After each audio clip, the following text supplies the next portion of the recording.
Hey guys, तो आज हम आप सभी लोगों के लिए क्लास 12 के फिजिक्स का जो पहला चैप्टर है विद्युत आवेश तथा क्षेत्र का इंपॉर्टेंट डेरिवेशंस लेकर आया। गाइस, आप पूरे चैप्टर में पढ़ाई कर चुके होंगे। आप सभी लोग इन डेरिवेशन को जरूर तैयार कर लेना, क्योंकि ये आप सभी के बोर्ड एग्जाम को लेकर इंपॉर्टेंट है। अगर आप इतना डेरिवेशन तैयार कर लेते ना, आप टेंशन फ्री हो जाएंगे। आपको इस चैप्टर में और कुछ डेरिवेशन पढ़ना नहीं होगा। ठीक है, मैं आप सभी लोगों से कहूंगा इन डेरिवेशन को आज ही तैयार कर लेना। करोगे कि नहीं, एक बार कमेंट बॉक्स में कमेंट करके बताना। चलिए स्टार्ट करते। स्टार्ट करने से पहले मैं आप सभी लोगों से कहूंगा कि आप सभी लोग एक बार सही मन से मां सरस्वती का स्मरण करें और लिखें जय मां सरस्वती।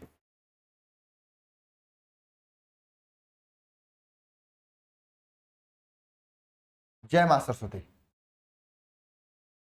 ठीक है, सभी लोग लिखें मां सरस्वती का स्मरण करके। ठीक है, तो चलिए चलते हैं। सबसे पहले मैं आप सभी लोगों को बता दूं कि अगर आप एक छोटे से गांव से बिलोंग करते हैं, आपकी तैयारी अच्छी नहीं है, आप परेशान हो, लेकिन चाहते हो बोर्ड एग्जाम में 90 प्लस लाना, तो आप सभी लोगों के लिए यहाँ पर अल्फा इंस्टीट्यूट ऐप पर क्लासेस चल रही हैं शिखर बैच में, जहां पर आपकी डेली क्लासेज होती हैं। डेली क्लासेज के साथ साथ में आपको डेली लाइव डाउट क्लास में भी होता है। जो क्लासेज होती है लाइव होती हैं। अगर आपको कोई चीज नहीं समझ में आए तो कमेंट करके पूछ सकते हो, अलग से नंबर्स भी दिए जाएंगे डाउट के लिए, और हैंडराइज का सिस्टम भी एप्लीकेशन में खुल जाएगा। आप वहां पे भी पूछ सकते हो, क्लिक करके मुंह से बोले क्वेश्चन पूछ सकते हो। आपको कोई और कोचिंग जाने की जरूरत नहीं है, नहीं कोई बुक लेने की जरूरत है, क्योंकि यहाँ पे क्लास नोट्स पीडीएफ दिया जा रहा है। आप किताब तो खरीदे होंगे 500 700 1000 रुपए का, पढ़ नहीं पाए होंगे, लेकिन यहां पर अगर आप ज्वाइन करते हैं तो क्लास नोट्स का पूरा पीडीएफ दे दिया जाएगा। आपको बस वही पढ़ना है, वो जो पढ़ाया जा रहा है। साथ में आपको डीपीपी दिया जाएगा, जो कि गांव में किसी को डीपीपी मिलता है क्या, और असाइनमेंट्स दिए जाएंगे। डीपीपी और असाइनमेंट, इन दोनों के अलावा आपको कोई भी चीज नहीं लेना है। डीपीपी असाइनमेंट्स लगा लो, पीडीएफ से अच्छे से पढ़ाई कर लो, लिखने उखने की जरूरत नहीं है, बढ़िया से याद कर लो, तैयार कर लो, आपका बढ़िया से नंबर आ जाएगा। लिख कर प्रैक्टिस कर लो, और प्रैक्टिस के लिए हम लोग ऑनलाइन टेस्ट लेते हैं सैटरडे के दिन, ताकि आपकी तैयारी बेस्ट हो सके। नहीं दे रहे हो टेस्ट, परेशान हो जाओगे। और जल्द ही यहाँ पे रिवीजन क्लासेस भी स्टार्ट हो रही है, रिवीजन होंगी फिर उसका टेस्ट लिया जाएगा। रिवीजन बहुत जल्दी, 1-2 दिन में। आप सभी लोग जल्दी से जल्द ज्वाइन कर लीजिए। मेमोरी चार्ट दिया जाएगा। देखो, पढ़ाई करोगे तो भूल तो जाएगा, लेकिन भूली हुई चीजों को कम से कम समय में याद कैसे करना है, ये आप मेमोरी चार्ट के जरिए करेंगे। मेमोरी चार्ट में आपको कंप्लीट रिवीजन कराया जाएगा, कंप्लीट सिलेबस, सभी subject physics chemistry math English bio का थियरी प्लस इंपॉर्टेंट क्वेश्चन के साथ में यहाँ पे आपको पढ़ाया जा रहा है। मैं सभी से करना चाहता हूं, मैं रोज क्यों बताता हूं, क्योंकि मुझे पता है बहुत सारे गांव के बच्चे पढ़ना तो चाहते हैं लेकिन पढ़ नहीं पाते हैं, क्योंकि उनको सब मटेरियल्स नहीं मिलता है और सर वालों से पीछे रह जाते हैं। भाई साहब, अब मटेरियल्स आप लोगों को मिलेगा, बस आपके हाथ में गेंद है, बस आपको मेहनत करना है। शून्य से शिखर तक तैयारी कराई जा रही है। ज्वाइन करने के लिए आप सभी लोग अल्फा इंस्टीट्यूट ऐप डाउनलोड कर सकते हैं, या नीचे नंबर दिया है 930 577 1375 पे कॉल करके जानकारी ले सकते हैं, अगर ज्वाइन करने में कोई प्रॉब्लम आ रही है तो। या खुद से अल्फा इंस्टीट्यूट ऐप को डाउनलोड कर लीजिएगा, वहां पे पूरी चीजें अपने आप नंबर से लॉगिन करके ज्वाइन कर लीजिएगा। छोटी सी फीस लगेगी, बेहतर तैयारी हो जाएगी। आपको कोई बुक लेने की जरूरत नहीं, बुक में पैसे बर्बाद मत कीजिए। ठीक है, चलिए क्वेश्चन पे चलते हैं। आप सभी लोगों के सामने पहला क्वेश्चन है कि किसी वैद्युत द्विध्रुव के कारण अक्ष पर स्थित किसी बिंदु पर, अक्ष पर स्थित कोई बिंदु है, अक्ष पर स्थित किसी बिंदु पर वैद्युत क्षेत्र की सूत्र का निगमन कीजिए। वैद्युत द्विध्रुव के कारण अक्ष पर स्थित किसी बिंदु पर वैद्युत क्षेत्र के सूत्र का निगमन कीजिए। देखो, कोई वैद्युत द्विध्रुव है, ये प्लस क्यू है, दूसरा क्या है माइनस क्यू। ले लीजिए, उल्टा ले लीजिए भाई। कुछ लोग कहेंगे सर उल्टा लेते हैं, तो उल्टा ले लीजिए भाई। ये वैद्युत द्विध्रुव है, ये माइनस क्यू है, ये प्लस क्यू है। इसका मध्य बिंदु O है, O से R दूरी पर कोई यहाँ पे अक्ष पर कोई बिंदु यहाँ पे P स्थित है।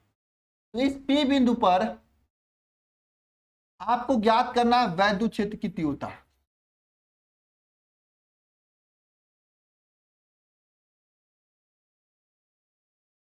ठीक है, इसका डेरिवेशन हमने बहुत ही अच्छे से करवाया है, मैं उम्मीद करता हूं आप लोग देखे भी होंगे इस P बिंदु पर।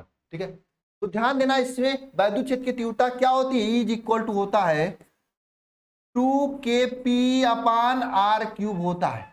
यह आपको याद रखना है भाई साहब, याद रख लेना, और मुझसे वादा करना कि आज ही आप इसका डेरिवेशन करोगे। खुद से करोगे, दिक्कत होगी तो कमेंट बॉक्स में कमेंट करोगे, मैं आपको बताऊंगा।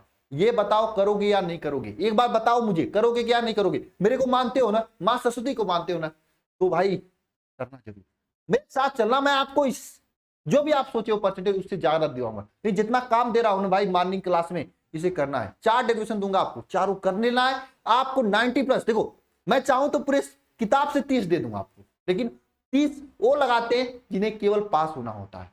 अरे भाई थोड़ा सा मेहनत कर लो, 30 के जगह 60-65 लगा लो, 70 लगा लो, टॉप कर जाओगे यार। पास तो होने की अलग बात है, क्योंकि ये लॉन्ग क्वेश्चन पढ़ने से क्या होता है, आप कक्षा 12 में पढ़ रहे होंगे, जब लॉन्ग क्वेश्चन पढ़ेंगे यहाँ पे वैद्युत क्षेत्र का कंसेप्ट आएगा, वैद्युत द्विध्रुव का कंसेप्ट आएगा, जो कि मैंने कल ही अभी मतलब लास्ट क्लास लिया था, उसमें मैंने पूरे चैप्टर 1 का पूरा सूत्र फार्मूला बताया था। तो इसमें आपको फायदा क्या होगा कि काफी सारी चीजें एक साथ कवर हो जाएंगी। भाई साहब जब सब चीजें कवर होंगी ना, एक तो ये तैयार होगा ही, बाकी वो भी चीजें तैयार हो जाएंगी। प्लस पॉइंट यह है आपकी कि कहीं से भी क्वेश्चन पूछेगा, चाहे उन पॉइंट से चाहे यहाँ से, फोड़ कर आओगे भाई। अरे गर्दा उचार दोगे, बस मेहनत करोगे तो। नहीं मेहनत करोगे फिर तो कैसे करोगे भाई, कैसे करोगे। तो आज ही करना है कि नहीं करना है इसका डेरिवेशन। देखो नहीं, अगर नहीं समझ में आएगा तो मेरा लेक्चर पढ़ा हुआ उसके देख लेना, वहां पे मैं समझाया हूँ, कराया हूँ। अभी नहीं हो जाएगा काम तमाम, ठीक है। ये होता है। इसके बाद अगला आता है आप सभी लोगों के सामने, ये क्या, वैद्युत द्विध्रुव के कारण निरक्षीय स्थिति में वैद्युत क्षेत्र की तीव्रता। ये जो था अच्छी स्थिति में था, अक्ष पर स्थित कोई बिंदु था। ये जो है निरक्षीय स्थिति है। निरक्षीय स्थिति में क्या होता है, कमेंट बॉक्स में कमेंट करना जिसको आ रहा है। ये कोई वैद्युत द्विध्रुव है, -q + q। भाई साहब मेरी बात मानना, आधे घंटे का समय लगेगा, खुद से करने की कोशिश करना, नहीं आएगा तो लेक्चर देख लेना, मैं कराया हूं पहले। इसके ऊपर कोई बिंदु स्थित है यहाँ पे P, तो इस P बिंदु पर वैद्युत क्षेत्र की तीव्रता ज्ञात करनी। इस P बिंदु के पर वैद्युत क्षेत्र की तीव्रता ज्ञात करनी, यह R आपकी दूरी है। याद करो भाई क्या होगा, वैद्युत क्षेत्र की तीव्रता E = क्या होगा बताओ। यहाँ होता है KP, यहाँ क्या होता है, यहाँ पर होता है KP/R3। भाई साहब K का मान क्या होता है, K = होता है 1/4πε0, और इसका मान होता है 9 × 10⁹। तो इसे इस तरह से भी लिखा जाता है, वैद्युत क्षेत्र की तीव्रता E = क्या लिखा जाता है, क्या लिखा जाता है, इस तरह से भी लिखा जाता है 1/4πε0 की ε0 P/R3 ना। 1 नहीं भी लिखोगे तब पर भी चलेगा ना, इस तरह से भी लिखा जाता है P/4πε0 इस तरह से भी लिखा जाता है, और ऐसे भी लिखा जाता है। तो K का मान क्या होता है यहाँ पे 1/4πε0। तो वैद्युत क्षेत्र की तीव्रता क्या हो जाएगी, वही तो मैंने बताया। ऐसे कैसे लिखा जाता है 1/4πε0 P/R3, इस तरह से भी लिखा जाता है, ठीक है। तब अच्छी निरक्षी स्थिति में, और अच्छी स्थिति वाले में क्या था यहाँ पे 2kP/R3। यहाँ पे K का मान रखोगे अगर 1/4πε0, तो क्या हो जाएगा, वैद्युत क्षेत्र की तीव्रता E = हो जाएगा 1/4πε0 2P/R3, ये हो जाएगा। इसे प्रूफ कर लेना, मैंने कराया है आप लोगों को, ठीक है। हो गया 2। तीसरा देखो, एक अनंत, देखो वही लाया हूं जो आपको पढ़ना है, जो जिसको पढ़कर आप नंबर ला सकते हो। अनंत समतल आवेशित चालक चादर तार के समीप वैद्युत क्षेत्र की तीव्रता के लिए व्यंजक व्युत्पन्न कीजिए। देखो क्या होता है, अगर आप प्राइवेट पब्लिकेशन के बुक को देखोगे ना, वहां पे अलग अलग कर दिया होता है, वहां पे अलग अलग कर दिया होता है। वहां पे क्या करता है, चैप्टर 1 को अलग कर देता है, चैप्टर 2 जो गाउस का नियम उसको अलग बना देता है। क्यों करता है, क्योंकि किताब मोटी हो जाए। एनसीईआरटी में दोनों एक ही में दिया होता, तो हम एनसीईआरटी के हिसाब से पढ़ाते हैं, क्योंकि बोर्ड के वेबसाइट पे जाओगे ना तो वहां पे एनसीईआरटी बुक मिलेगी, तो नहीं मिलता है वहां पे मित्तल शीतल का बुक, भारती भवन का बुक। तो भाई एनसीईआरटी पढ़ो। आप एक चीज देख लेना, बोर्ड सीधे लिखता, मैं एनसीईआरटी की पेज से क्वेश्चन दूंगा, सीधे सीधे लिखता। आप जाओगे नीट की तैयारी करने, आईआईटी की तैयारी, वहां पे भी लिखेगा एनसीईआरटी से ही क्वेश्चन बनते हैं। और आप जाओगे आईएएस की तैयारी करने, वहां पे एनसीईआरटी को, तो आप एनसीईआरटी पढ़ते क्यों नहीं, क्योंकि सस्ते मिलते हैं इसलिए। कॉलेज में आप खेला समझो, कॉलेज के टीचर को पैसे मिलते हैं, इसलिए वो कहते हैं कि इसका पब्लिकेशन का बुक लो, और उसमें कमाई होती है अच्छा खासा। एनसीईआरटी के लिए कोई नहीं करता, जबकि सबसे सस्ती आती है बुक। भाई मैं सबसे कहना चाहता हूं, अगर आगे पढ़ना है, मेरी बात आज समझ में आ जाएगी तो आ जाएगी, नहीं समझ में आएगी तो कल आपको पक्का समझ में आ जाएगी। बिना एनसीईआरटी पढ़े आप कुछ नहीं कर सकते। आपको आज नहीं कहा एनसीईआरटी पढ़ना ही होगा, अगर पढ़ना है, अगर कुछ करना है तब। नहीं करना है तो भाई मत पढ़ो, कोई दिक्कत नहीं। एनसीईआरटी से तो क्वेश्चन आते ही, हाँ आते ही। बताओ इस क्वेश्चन का जवाब देना क्या होगा।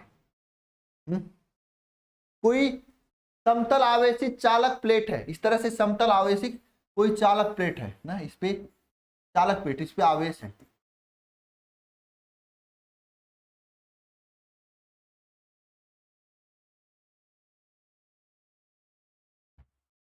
इस समतल आवेशित चालक प्लेट के में ना, इस समतल आवेशित चालक प्लेट के कारण वैद्युत क्षेत्र की तीव्रता आपको ज्ञात करनी है। क्या होता है? वैद्युत क्षेत्र की तीव्रता is equal to sigma upon 2 epsilon naught, ये होता है सिग्मा अपान 2 एप्सिलॉन नॉट। ये समतल आवेशित चालक प्लेट के कारण वैद्युत क्षेत्र की तीव्रता होती है, जहां पे सिग्मा का वैल्यू होता है क्या, Q अपान A, ये सिग्मा का वैल्यू होता है। यानी इसे इस तरह से भी लिखा जाता है, sigma is equal to Q upon 2 A epsilon naught, इस तरह से भी लिखा जा सकता है ना। भाई साहब इसे भी प्रूव कर लेना, बहुत इंपॉर्टेंट, मैंने करवाया भी है। ठीक है, अगला क्वेश्चन देख लेना। अगला क्वेश्चन बहुत अच्छा है।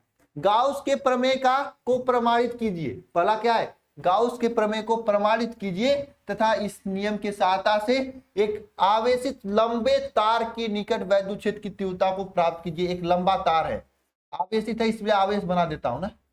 लंबे तार के निकट वैद्युत क्षेत्र की तीव्रता ज्ञात करनी है। तो आवेशित लंबे तार के निकट वैद्युत क्षेत्र की तीव्रता होती क्या है? बताओ, अरे बताओ क्या होती है? आवेशित लंबे तार के निकट वैद्युत क्षेत्र की तीव्रता क्या होती है? Is equal to 1 upon 4 pi epsilon naught 2 lambda by R. Is equal to होता है 1 upon 4 pi epsilon naught 2 lambda by R, ये होता है। अब लैम्डा का वैल्यू क्या होता है? लैम्डा का वैल्यू चालक की लंबाई L और इसकी, एक मिनट, लैम्डा का वैल्यू क्या होता है? ध्यान देना, लैम्डा का वैल्यू होता है चालक की पर आवेश Q और इसकी लंबाई L, ये लैम्डा का वैल्यू होता है। लैम्डा और लैम्डा नहीं है, ठीक है। ये आपका वैद्युत क्षेत्र की तीव्रता होती है। इन सभी चीजों को आपको प्रूव करना है, इन सभी चीजों को क्या करना है? आपको प्रूव करना है, क्योंकि एग्जाम में क्या होता है, पूछा जाता है। आप इसे इग्नोर कर सकते हैं, लेकिन तो प्रूव तो करना ही पड़ेगा, प्रूव तो करना ही पड़ेगा। इन चारों चीजों को आप ईमानदारी से कर लीजिएगा। करके